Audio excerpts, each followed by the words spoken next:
We're still learning as a coaching staff where to put pieces, what works, what doesn't. We've thrown out 3 or 4 things that we thought might work that haven't worked.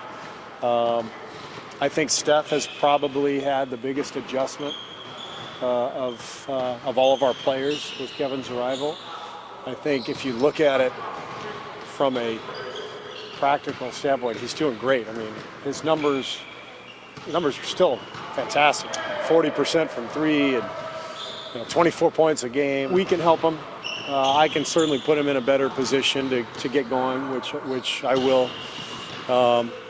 We're still learning. We're still growing. I'm not the slightest bit concerned about the point that you bring up. It's just part of our progression as a team and what our individual roles are.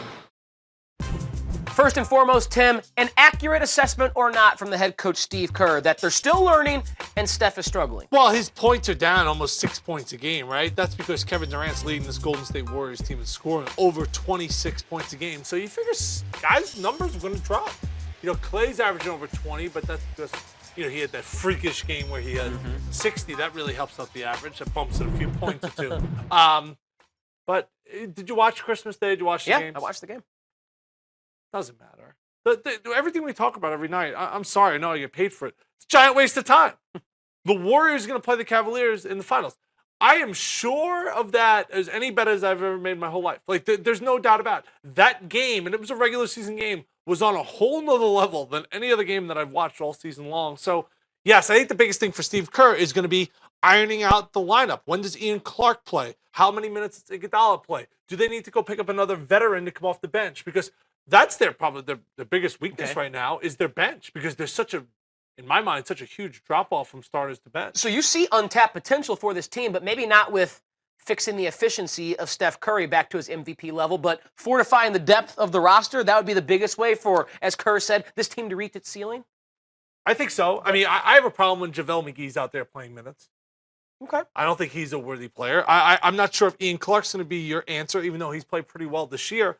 Yes, that concerns me. That's second team. I think that's the main concern for the Cavaliers as well. I know Richard Jefferson had some big dunks, but I'm not, is that someone you could rely on? He looked slow-footed at times, and then he looked explosive at other times. So inconsistent. But I think we're just trying to make up a story here. Yeah. Because I felt confident they do have the best about record it. in the NBA. I felt pretty confident about it going into the Christmas Day games. After watching that game, I just went, this is a whole nother ball game. The Clippers, the Raptors. You can try and squint and maybe convince yourself, but I'm with you.